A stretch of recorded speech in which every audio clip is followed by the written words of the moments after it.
നമസ്കാരം, ഞാൻ ജോബി ചോന്നമണ്ണ്. ഞാൻ ഇപ്പൊ നിൽക്കുന്നത് അഞ്ചുർലി എന്ന് പറഞ്ഞ സ്ഥലത്താണ് കേട്ടോ. സ്ഥലമല്ല അല്ലേ? അതെ. അപ്പൊ ഇത് അഞ്ചുർലി എന്ന് പറഞ്ഞ സ്ഥലമാണ്. ഇതാ എന്റെ പുറകിൽ കാണുന്ന ഒരു ഗുഹ കണ്ട. ഒരു പക്ഷെ നമ്മൾ മലയാള സിനിമകളിലൊക്കെ ഒരുപാട് കണ്ടിട്ടുണ്ടായിരിക്കും. പക്ഷെ ഒരുപാട് പ്രത്യേകതകളുണ്ട്. ചേട്ടാ, എന്തൊക്കെയാ പ്രത്യേകത എന്ന് പറഞ്ഞേ? പ്രത്യേകത എന്ന് പറഞ്ഞു കഴിഞ്ഞാൽ ഇതിന്റെ നീളം 5 കിലോമീറ്റർ ആണ്. ഇരട്ടയാറ്റിൽ നിന്നാണ് തുടങ്ങുന്നത്. ഇരട്ടയാർ എന്ന് പറഞ്ഞ വേറെ ഡാം. ഇരട്ടയാർ, അതെ. അവിടെ വെള്ളം നിറയുമ്പോൾ ആ വെള്ളം ഈ ഗുഹ വഴിയാണ് പുറത്തോട്ട് തള്ളുന്നത്. ഇത് എത്ര നീട്ടുണ്ടെന്ന് പറഞ്ഞ്? ഇത് 5 കിലോമീറ്റർ ആണ് ഇതിന്റെ നീളം. 5 കിലോമീറ്റർ നീട്ടുണ്ട്. ഇത് ആരെ പണിതിട്ടുണ്ടാവുക? ഇത് കോൺട്രാക്ടർ പൈലിപ്പിള്ള 1974 അപ്പൊ ഏകദേശം എത്ര നാളെടുത്തുണ്ടാവും? 6 വർഷം കൊണ്ട്. 6 വർഷം. ഓ, അത് ശരി. അപ്പൊ ഇതിന്റെ ഉള്ളിൽ കൂടെ അകത്തേക്ക് ആരെങ്കിലും പോയവരുണ്ടാ? പോയൊരു ചരിത്രം ഉണ്ടായിട്ടില്ല. അപ്പൊ 5 കിലോമീറ്റർ. അപ്പൊ ഞാൻ ചോദിക്കുന്നത്, ഈ ഓക്സിജനും കാര്യങ്ങളൊക്കെ കൊണ്ട് പോയാൽ പറ്റില്ല? ഓക്സിജനും കാര്യങ്ങളും കൊണ്ട് പോയാലും പറ്റില്ല. കാരണം മറ്റുള്ള ശാരീരിക പ്രശ്നങ്ങൾ അതിലുണ്ടാവും. ഓക്കെ. അപ്പൊ ഏതൊക്കെ സീസണിൽ വന്നാലും നമുക്കിത് കാണാൻ പറ്റും? നമ്മൾ വെക്കേഷൻ, അതായത് ജനുവരി, ഫെബ്രുവരി, മാർച്ച് ആ കാലയളവിൽ വന്നു കഴിഞ്ഞാൽ ഇവിടെ കാണാം. അപ്പൊ എവിടെ നിന്നുള്ള ആളുകളൊക്കെ വരണേ? ഇത് കൂടുതലും പുറത്തുനിന്നുള്ള ആൾക്കാരാണ്. കൂടുതലും തമിഴ്ക്കാരും കർണാടക, ആന്ധ്രാപ്രദേശിൽ നിന്നുള്ള ആൾക്കാരാണ്. ഇപ്പൊ ഞങ്ങൾ ഇവിടെ നിന്ന് ഇങ്ങനെ കടന്ന് ഇങ്ങനെ നോക്കാന്ന് വിചാരിച്ചു. അപ്പൊ ആ ചേട്ടൻ പറഞ്ഞേ, നമ്മുടെ ഇവിടെ മഴ ഇല്ലെങ്കിലും ഒരു പക്ഷെ നമ്മൾ അതിന്റെ ഉള്ളിലേക്ക് കയറി നിന്ന് കഴിഞ്ഞാലേ, അപ്പൊ അവിടെ നിന്ന് വെള്ളം തള്ളി വന്നു കഴിഞ്ഞാൽ പിന്നെ അതേ കണ്ട അതേ ഇതിലേ ഇങ്ങനെ വന്നിട്ട് കുത്തി വലിച്ച് താഴ്ത്തിക്ക് എത്തൂട്ടാ. അപ്പൊ ഇത് ഈ ഡാം ഏതാ ശരിക്ക്? ഇടുക്കി ഡാമാണ്. ഇടുക്കി ഡാം.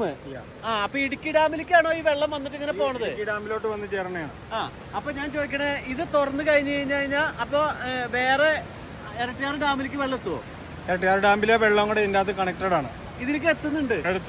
ഓക്കെ. അപ്പൊ ഇത് മലയാളികൾ തന്നെയാണ് ഈ സാധനം പണിതിട്ടുള്ളത് അല്ലേ? മലയാളികൾ തന്നെയാണ്. ഓക്കെ. അപ്പൊ എന്തായാലും വളരെ സന്തോഷമുണ്ട്. അപ്പൊ ഇവിടെ ഫീസോ കാര്യങ്ങളൊക്കെ ഉണ്ടാ? എൻട്രി ഫ്രീ ആണ്. പക്ഷേ നമ്മൾ മഴ സമയത്ത് മാത്രം നമുക്ക് അപകടങ്ങൾ പതിയിരിക്കുന്നുണ്ട് ഇങ്ങോട്ട് എൻട്രി ഉണ്ടാവും. അപകടങ്ങൾ തെന്നി വീഴലും കാര്യങ്ങളും ഉണ്ടാകുന്നതുകൊണ്ട് മഴക്കാലങ്ങളിൽ ഈ മെയിൻ ഗേറ്റ് ക്ലോസ് ചെയ്യുന്നതായിരിക്കും പതിവ്. ഓ, മഴക്കാലത്ത് ഇത് ക്ലോസ് ചെയ്യും. കാരണം വളരെ ഇത് നിറഞ്ഞു വരും ഈ ഗുഹയുടെ ഉള്ളിൽ കൂടെ. അതായത് നല്ല വെള്ളമുള്ള സമയത്ത് 1000 അടിക്ക് മുകളിൽ ഈ ഗുഹാമുഖം കവർ ചെയ്ത് വെള്ളം ഉണ്ടാവും. പിന്നെ ഇതിന്റെ ഉള്ളിൽ എന്തെങ്കിലും അപകടകരമായിട്ടുള്ള വല്ല ജീവികളുണ്ടാവോ? ജീവിയില്ല, ചെറിയ പാമ്പുകളും വവ്വാലും അങ്ങനെയൊക്കെ ഉണ്ടാവുള്ളൂ. അത് പോരാല്ലേ? അപ്പൊ വളരെ മനോഹരമായിട്ടുള്ള ഒരു കാഴ്ചയാണ് ഇത്. കണ്ട രതീഷേ, എങ്ങനെയുണ്ട് ഈ കാഴ്ച? അടിപൊളി. കാരണം നിങ്ങളൊക്കെ മിക്കവാറും ഇവിടെ വരണല്ലേ? ഒരുപാട് പ്രശ്നം ഉണ്ട് അല്ലേ? പക്ഷെ നമ്മൾ ഇതിന്റെ ഒരു വീഡിയോ ഇതിന്റെ ഉള്ളിൽ പോയി എടുക്കാന്നൊക്കെ വിചാരിച്ചിട്ടാണ്. പക്ഷെ നമുക്ക് പറ്റില്ല. പക്ഷെ നമുക്ക് ദേവതാന്തി എടുത്ത കുറച്ച് ക്ലിപ്പുകൾ ഉണ്ട്. അപ്പൊ ഒരുപാട് തവളകളൊക്കെ ഇവിടെ കാണാറുണ്ടല്ലോ. ചില തവളകൾ ഉണ്ടായിരുന്നു. അത് വെയിലുള്ള സമയങ്ങളിലായിരുന്നു.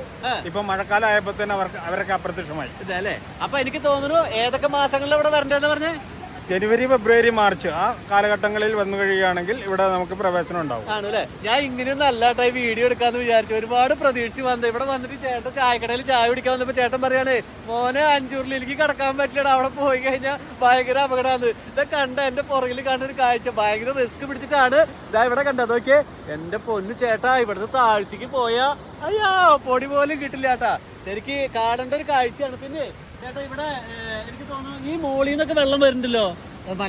കല്യാണത്തിന്റെ മലയുടെ മുകളിലാണ്, ഈ ഏറ്റവും ടോപ്പിലാണ് ഈ ടണൽ പണിതേക്കുന്നത്. അല്ല, ഞാൻ ചോദിക്കണത് ഇത് കേരളത്തിൽ തന്നെ അപ്പൊ ഇങ്ങനെ ഉണ്ടാവില്ല? വേറെ എങ്ങുമില്ല. ഏഷ്യയിലെ ഏറ്റവും വലിയ ടണൽ ഇതാണ്. ഏഷ്യയിലെ തന്നെ ഏറ്റവും വലിയ ടണൽ. അപ്പൊ ഇത് ഒറ്റപ്പാറയില് നിർമ്മിച്ചേക്കുന്ന ഏഷ്യയിലെ ആദ്യത്തെ ടണലാണിത്.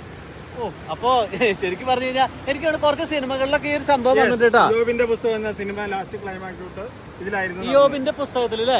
അപ്പൊ അത് തന്നെയല്ല, അതെ അവിടെ ചേട്ടന്മാരൊക്കെ നിന്ന് മീൻ പിടിക്കുന്നുണ്ട്.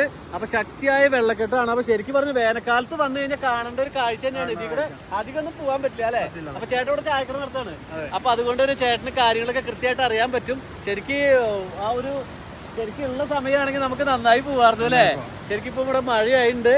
അപ്പൊ എന്തായാലും ഈ ഒരു കാഴ്ചയും കൂടി കാണാൻ പറ്റിയതേ. കണ്ട പുറകിലുള്ള കാഴ്ച നല്ലൊരു അടിപൊളി സ്ഥലം തന്നെയാണ് കേട്ടോ. അപ്പൊ എന്തായാലും നിങ്ങൾ എപ്പോഴെങ്കിലും ഈ വഴിക്ക് വരുമ്പോ ഇത് കട്ടപ്പനയിൽ നിന്ന് 10 കിലോമീറ്റർ സഞ്ചരിച്ചു കഴിഞ്ഞാൽ അഞ്ചുറിയിലെത്താം. അതെ അല്ലേ?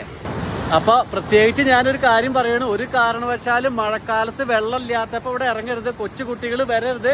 കാരണം ഇവിടെ ഒരുപാട് അപകടങ്ങൾ സംഭവിക്കുന്ന ഒരു സ്ഥലം കൂടിയാണ്. പക്ഷെ ഇങ്ങനെയുള്ള സ്ഥലങ്ങളൊക്കെ കാണുന്ന ആൾക്കാർക്ക്, കാണണമെന്നുള്ളവർക്ക് കാണാൻ വേണ്ടി മാത്രമാണ് ഇങ്ങനെ ഒരു വീഡിയോ നമ്മൾ എടുക്കുന്നത്.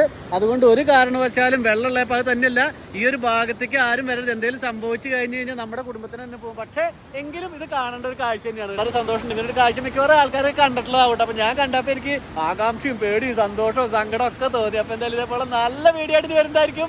Thank you.